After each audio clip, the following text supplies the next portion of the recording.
ریاض النظرہ فی مناقب اشرا مبشرہ میں یہ واقعہ لکھا ہے. حضرت سیدنا علی المرتضی رضی اللہ تعالیٰ عنہ فرماتے ہیں حضرت عمر کا دور خلافت تھا. میں رات کو سویا تو خواب دیکھتا ہوں. خواب میں کیا دیکھا کہ مصلی پہ کھڑے ہیں مسجد نبوی میں حضور اور نماز پڑھا رہے ہیں. تو کہتے ہیں حضور نے دو مخصوص صورتیں پڑھی, پھر حضور نے سلام پھیرا. تو سلام جب حضور پھیرتے تھے تو بہت جلد رخ پلٹ کے صحابہ کی طرف کر لیتے. حضور جانتے تھے صحابہ میری زیارت کے لیے ترس گئے ہوں, چونکہ اتنے لمحے بھی کب گزرتے تھے. تو حضرت علی فرماتے ہیں میں نے خواب میں دیکھا کہ کوئی خاتون باکورہ لے کے کھجوروں کی شکل میں حضور کی خدمت میں حاضر ہو.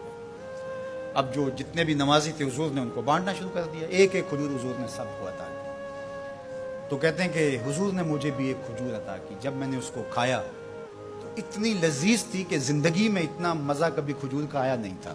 حضور نے مجھے ایک دی, باقیوں کو بھی ایک ایک عطا کی. میرے دل میں تھا کہ حضور سے عرض کروں حضور مجھے ایک اور عطا کر دے, لیکن ادب حیا مانے رہا. میں آرزو رکھنے کے باوجود دوسری کھجور مانگ نہیں سکا. اسی اسنا میں میری آنکھ کھل گئی. آنکھ کھلی تو کھجور کا ذائقہ میرے منہ میں موجود تھا. مسجد نبوی میں ادھر اذان ہو رہی ہے. میں جلدی سے وضو کیا اور سنتیں پڑھی اور مسجد نبوی میں پہنچا تو حضرت عمر نماز پڑھا رہے تھے. اور جو صورتیں رات خواب میں حضور سے میں نے سنی تھی حضرت عمر بھی وہی تلاوت کر رہے تھے. مجھے لگا کہ رات والے خواب کی کوئی تعبیر تو نہیں ہے. خیر جب سلام پھرا تو حضور کے طریقے کے مطابق وہ بھی رخ پھیر کے صحابہ کی طرف بیٹھ گئے. میں نے دیکھا ایک طرف سے خاتون کھجوریں لے کر کے بھی آ گئی. اب مجھے پکا ہو گیا کہ خواب کی تعبیر ہی میں لکھ. خیر حضرت عمر بانٹنے لگے تو مجھے بھی کھجور دی. میں نے وہ کھائی تو واقعی وہ بہت لذیذ تھی. حضور سے تو مانگ نہیں سکا تھا, ادب حیا مانے رہا تھا, لیکن جناب عمر سے تو دوستانہ تھا. ان سے میں نے بے تکلف کہہ دیا عمر ایک کھجور سے کام نہیں چلے گا, مجھے ایک اور دو. تو جناب عمر نے میری جانب مانا خیز نظروں سے دیکھا اور پھر مسکرا کے بولے حضور نے دی تھی کہ میں بھی دوں. ان کی تو آپس میں دوستیوں کا تعلق تھا, ان کی تو محبتوں کے رشتے تھے, اور ہم ان کو آپس میں کھڑا کیا ہوا ہے.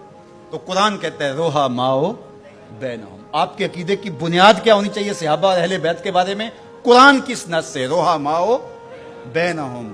روایت کوئی کتنی بھی بڑی کتاب میں کیوں نہ لکھی ہو اس میں سکم ہو سکتا ہے, راوی جھوٹ بول سکتا ہے, لیکن قرآن کی تو قطعی بات ہے نا.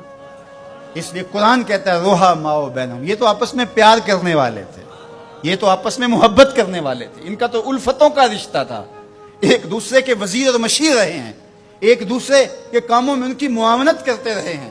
یہ تو محبت کے ربط اور رشتے رکھتے تھے اور ایک دوسرے سے پیار کا رشتہ بڑا گوڑا تھا. اللہ ہمیں صحابہ اور اہل بیت کی چوکھٹ کا غلام رکھے.